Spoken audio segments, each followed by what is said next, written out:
To the point رہیں. آپ کا سوال جو ہے میں آپ کو لاکھ سمجھاتا رہا ہوں، انسولین یہ کرتی ہے، انسولین وہ کرتی ہے. انسولین کے ہزار فنکشن ہیں.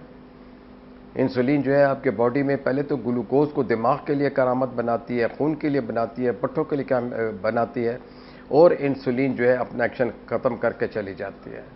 انسولین ہمیں باہر سے تب دینی پڑتی ہے کہ جب ہماری ادویات کام نہ کر رہی ہوں، یا ہمارا پینکریاس بالکل انسولین بنانا بند کر دے، یا ہماری انسولین جو ہے وہ اس میں کوئی ایسا ڈیفیکٹ ہو کہ ہمیں جو ہے باہر سے انسولین دینی پڑتی ہے. اور یہ لائف سیونگ ہے، یہ آپ کے لبلبے کو آرام دیتا ہے، آپ کے لبلبے کے اوپر سٹریس کم ہو جاتا ہے، آپ کی جو خوراک والی دوائیاں ہیں وہ کم ہو جاتی ہیں. لیکن اس کو سیکھنا پڑتا ہے کہ آپ نے کس ڈوز میں کس وقت لگانی ہے. عموماً یہ ناشتے سے پہلے اور رات کے کھانے سے پہلے، یا صبح دوپہر شام کھانے سے پہلے لگائی جاتی ہے. جو لانگ ایکٹنگ انسولین ہوتی ہیں، جو کہتے ہیں جو ہے وہ لینٹس ہو گیا یا لیوامیر ہو گیا، یہ ہم جو ہے بہت تھوڑی مقدار میں دیتے ہیں. یہ ایز اے کوشن کام کرتی ہے تاکہ کسی بھی وقت آپ کی شوگر کو حد سے زیادہ بڑھنے نہ دے. تو یہ صورتحال ہے. اپنے ڈاکٹر سے بات کیجئے، مجھ سے بات کرنے کے بجائے جس نے انسولین پرسکرائب کی ہے. ڈیفینیٹلی ان کو انسولین اگر پرسکرائب کی گئی ہے تو اگر تو ٹائپ 1 ڈائبٹیز ہے تو یہ تو اس کے بغیر گزارا نہیں. اگر ٹائپ 2 ہے تو اس کا مطلب ہے کہ آپ کی والدہ کی شوگر کبھی کنٹرول نہیں رہی، HbA1c جو ہے وہ 8.5 سے زیادہ جا رہا ہے، اور رینڈم اور فاسٹنگ شوگر آپ کی زیادہ جا رہی ہے، احتیاط آپ نے نہیں کی ہے. ایسے لوگ کمپلیکیشن میں چلے جاتے ہیں.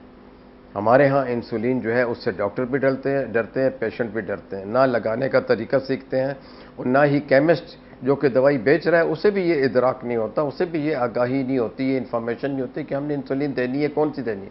فرض کر لیجیے ڈاکٹر نے ایک انسولین لکھی، ڈوز غلط لکھ دی، یا ایک انسولین لکھی اور دوسری انسولین بھی لکھی تو اس کی ٹائمنگ نہیں لکھی. تو کیمسٹ حضرات کی اسپیشل ٹریننگ ہونی چاہیے. انسولین جو ہے کس برانڈ کی ہے، کس کمپنی کی ہے، کتنے یونٹ میں ہے، 300 یونٹ کی وائل ہے، 1000 یونٹ کی وائل ہے، کس وقت لگانی ہے، اس کے ساتھ احتیاطی تدابیر کیا کرنی ہے. یہ ایک پیشنٹ ایجوکیشن پروگرام ہوتا ہے جو کہ جتنے ڈائبٹالوجسٹ ہیں، جتنے سب اسپیشلسٹ ڈائبٹالوجی کے ہیں، یا دوز وہ رننگ ڈائبٹیز اسکریننگ کلینک جو ہے ان لوگوں کو، یا جتنے بھی سینئر فیملی فزیشنز ہیں ان کو ان چیزوں کی آگاہی ہوتی ہے. تو ہمارا تو یہ کام ہے، ہم تو 24 گھنٹے پھر اس سروس کو اوپن رکھتے ہیں. لیکن اس کا یہ مطلب نہیں ہے کہ مریض سارا گھر چھوڑ کے، ساری ادویات چھوڑ کے، ساری بیماری چھوڑ کے آ کے ڈاکٹر کے سر پہ بیٹھ جائے کہ جی انسولین ہے کیا، مجھے اب بتائیے. یہ کہ نہیں چاہیے.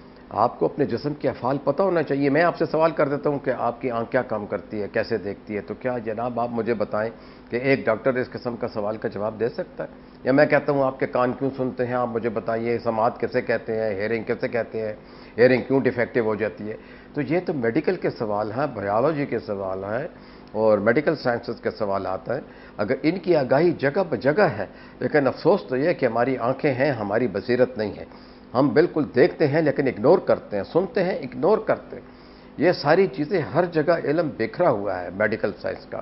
خوش قسمتی سے میڈیکل سائنس پہ بہت لکھا جاتا ہے، اور بدقسمتی سے اس کے اوپر نہ ڈاکٹر عمل کرتے ہیں، میں بار بار کہتا ہوں، نہ نرسز کرتے ہیں، نہ کیمسٹ کرتی ہیں، نہ ملا حضرات کرتے ہیں، نہ مفتی حضرات کرتے ہیں، نہ ججز کرتے ہیں، نہ آرمی کرتی ہے، نہ کوئی اور کرتا ہے، نہ سویلین کرتے ہیں، اور پولیٹیکل لیڈرز تو بالکل ہی نہیں کرتے.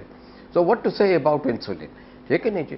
آپ کی اپنی والدہ کی بیماری کا خیال کریں، ان کو کمپلیکیشنز ہونے والی ہیں یا ہو چکی ہوں گی.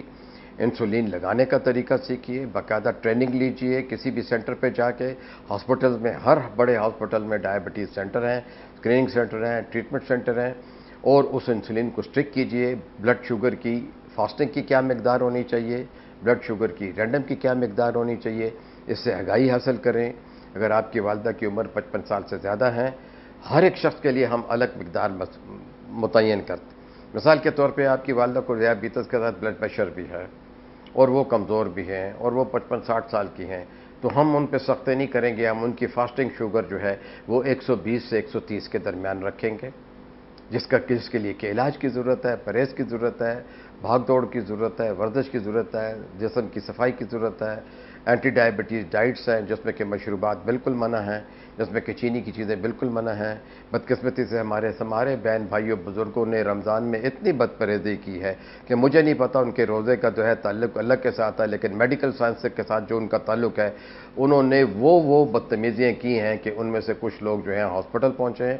اور کسی بھی میرے بہن بھائی کی شوگر جو تھی، جو ہم نے پہلا چیک کیا ہے عید کے بعد تو وہ 250, 300, 400, 400, 650, 500 کے اوپر تھا. افسوس ہوتا ہے کہ آپ خود اپنے آپ کو موت کے منہ میں لے جا رہے ہیں, تو آپ کو ڈاکٹر کیا بچائے گا. شکریہ.